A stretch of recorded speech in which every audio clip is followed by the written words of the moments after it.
কখনো কি এমন হয় যে গভীর রাতে একটা চুক্তি সই হয়ে গেল আর পরদিন সকালে ঘুম থেকে উঠে দেখা গেল যে পুরো একটা অঞ্চলের অর্থনীতির চালচিত্রটাই বদলে গেছে? শুনতে নাটকের মতো লাগলেও ঠিক এমনই একটা ঘটনা ঘটেছে মার্কিন যুক্তরাষ্ট্র আর বাংলাদেশের মধ্যে। চলুন আজ আমরা এই চুক্তির ভেতরের গল্পটা জানার চেষ্টা করি। আচ্ছা, তাহলে চলুন মূল ঘটনায় যাওয়া যাক। দিনটা ছিল ৯ ফেব্রুয়ারি ২০২৬। দেশে একটা বড় নির্বাচনের ঠিক আগে আর মাত্র ৭২ ঘণ্টা বাকি। ঠিক এমন সময়ে বাংলাদেশের তত্ত্বাবধায়ক সরকার যুক্তরাষ্ট্রের সাথে বিরাট একটা বাণিজ্য চুক্তি করে বসল। আর সবচেয়ে অবাক করার মতো বিষয় কি জানেন? দেশের তাবড় তাবড় ব্যবসায়ীরাও এর কিছু জানতেন না। একদম অন্ধকারে রাখা হয়েছিল তাদের। তো বুঝতেই পারছেন এরকম গোপনীয়তা কেন এত জল্পনা কল্পনার জন্ম দিয়েছে। সবার মনেই প্রশ্ন, চুক্তিটা কি আদৌ বৈধ? আর কেনই বা এমন একটা সময়ে এই চুক্তি করা হলো? চলুন গভীরে গিয়ে দেখি আসলে কি লেখা আছে এই চুক্তির পাতায়। প্রথমেই দেখে নেওয়া যাক সরকারিভাবে কি বলা হয়েছে। হোয়াইট হাউসের ঘোষণা অনুযায়ী এটা একটা আর 10টা সাধারণ বাণিজ্য চুক্তির মতোই। তাদের মতে এতে দুই দেশেরই লাভ। তো কাগজে কলমে ব্যাপারটা বেশ সোজাসাপটা। একদিকে দেখুন, বাংলাদেশ তার ওপর থাকা ২০% ট্যারিফ কমিয়ে ১৯% নামিয়ে আনতে পারছে। অন্যদিকে আমেরিকা তাদের কৃষিপণ্য যেমন সয়াবিন, গরুর মাংস আর তুলা, সেই সাথে যন্ত্রপাতি বা আইসিটি সরঞ্জাম বাংলাদেশের বাজারে সহজে ঢোকাতে পারবে। আপাতদৃষ্টিতে মনে হচ্ছে লেনদেনটা বেশ ন্যায্য, তাই না? কিন্তু গল্পের আসল মোড়টা এখানেই। এই চুক্তির গভীরে ছোট অক্ষরে লেখা একটা ধারা আছে যেটা আসলে পুরো খেলার নিয়মই পাল্টে দিচ্ছে। একটা সাধারণ বাণিজ্য চুক্তিকে রাতারাতি বানিয়ে দিয়েছে একটা কৌশলগত অস্ত্র। এই ধারাটাকে বলা হচ্ছে জিরো ট্যারিফ মেকানিজম। ব্যাপারটা কি? খুবই সহজ কিন্তু দারুণ কার্যকরী। মার্কিন যুক্তরাষ্ট্র বাংলাদেশকে বলছে, তোমরা যদি আমাদের দেশ থেকে তুলা আর সুতা কেনো তাহলে তোমাদের তৈরি পোশাক আমাদের দেশে কোনো শুল্ক ছাড়াই ঢুকতে পারবে। মানে বাংলাদেশের বিশাল তুলা আমদানির বাজারটা যুক্তরাষ্ট্রের দিকে ঘুরিয়ে দেওয়ার জন্য এটা একটা বিরাট টোপ। ভাবা যায় একেবারে 0%, মানে কোনো শুল্কই লাগবে না। যদি বাংলাদেশ মার্কিন তুলা ব্যবহার করে তাহলে তাদের তৈরি পোশাকের জন্য আমেরিকার বিশাল বাজারটা পুরোপুরি উন্মুক্ত হয়ে যাবে। এটা আসলে একটা গেম চেঞ্জার। এখন মনে প্রশ্ন আসতেই পারে, বাংলাদেশ কেন এমন একটা শর্তে রাজি হয়ে গেল, আর এত তাড়াহুড়ো করে কেন? এর উত্তরটা বুঝতে হলে আমাদের একটু পেছনের ঘটনাগুলো দেখতে হবে। বাংলাদেশ তখন একটা বড় অর্থনৈতিক সংকটের একেবারে দ্বারপ্রান্তে দাঁড়িয়েছিল। এই টাইমলাইনটা দেখুন, তাহলেই পুরো ছবিটা পরিষ্কার হয়ে যাবে। ঘটনাটা শুরু হয় ২০২৫ সালের শেষের দিকে, যখন আমেরিকা বাংলাদেশের রপ্তানির ওপর ২০% ট্যারিফ বসায়। এরপর ২০২৬ সালের ফেব্রুয়ারিতে এই নতুন চুক্তিটা সই হল, যা 0% ট্যারিফের একটা পথ খুলে দিল। আর সবচেয়ে বড় চ্যালেঞ্জটা ছিল নভেম্বরে। ওই মাসেই বাংলাদেশ জাতিসংঘের স্বল্পোন্নত দেশ বা এলডিসি তালিকা থেকে বেরিয়ে যেত। এর মানে হলো এতদিন ধরে পাওয়া সব বিশেষ বাণিজ্য সুবিধা বন্ধ হয়ে যেত। তাই এই চুক্তিটা ছিল একটা লাইফলাইন, টিকে থাকার জন্য জরুরি।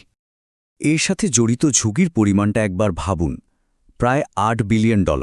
বিশেষজ্ঞরা বলছিলেন এই চুক্তিটা না হলে এলডিসি সুবিধা হারানোর পর বাংলাদেশের রপ্তানি আয় বছরে $৮ বিলিয়ন পর্যন্ত কমে যেতে পারত। যে গার্মেন্টস খাত দেশের মোট রপ্তানির ৮৫% একাই সামলায়, তার জন্য এটা একটা মারাত্মক ধাক্কা হতো। তো একদিকে বাংলাদেশ একটা সম্ভাব্য বিপর্যয় থেকে বেঁচে গেল, কিন্তু মুদ্রার তো আরেকটা পিঠও আছে, তাই না? এক দেশের জন্য যা স্বস্তি, আরেক দেশের জন্য সেটাই হয়ে দাঁড়ালো সংকট। আর সেই দেশটা হলো ভারতের। ভারতের জন্য এই চুক্তিটা ছিল একটা ডাবল ব্লো বা দ্বৈত আঘাতের মতো। ব্যাপারটা বেশ নাটকীয়, কারণ এই চুক্তির মাত্র ১ সপ্তাহ আগে ভারত বেশ আগস্ট করছিল।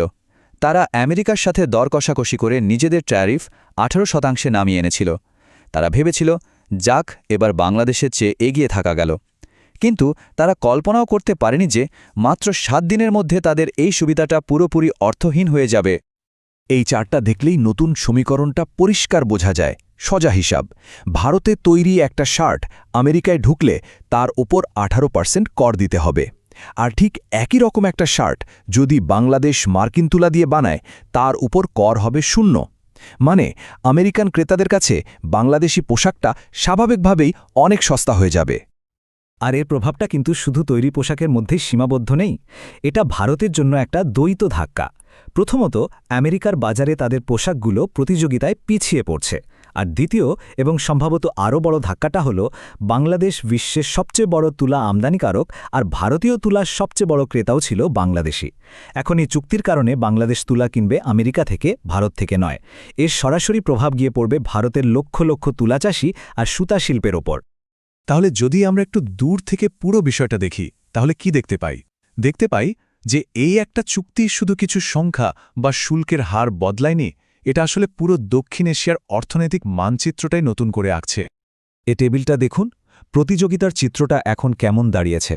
ভারত 18% শুল্ক দিচ্ছে, পাকিস্তান বা ভিয়েতনামের মতো দেশগুলো প্রায় 19-20% শুল্কের মুখোমুখি, আর সেখানে বাংলাদেশের কাছে একটা অপশন আছে 0% শুল্কের। হঠাৎ করেই বাংলাদেশ একটা বিরাট সুবিধা পেয়ে গেছে, যা ভারত, পাকিস্তান বা ভিয়েতনামের মতো দেশগুলোকে তাদের পুরো কৌশল নতুন করে সাজাতে বাধ্য করছে। এর থেকে একটা জিনিস খুব পরিষ্কার হয়ে যায়, আজকের দিনে বাণিজ্য চুক্তি মানে শুধু ব্যবসা বাণিজ্য নয়, এগুলো আসলে ভূ রাজনীতিরও এক বিরাট খেলার মাঠ। তাহলে এই পুরো ঘটনা থেকে আমরা কি শিখলাম? প্রথমত, আসল কথাটা প্রায় ছোট অক্ষরে লেখা থাকে। চুক্তির গভীরে থাকা ছোট্ট একটা শর্তই সবকিছু বদলে দিতে পারে। দ্বিতীয়ত, বাণিজ্য আর ভূরাজনীতি আসলে একই মুদ্রার এপিঠ ওপিঠ।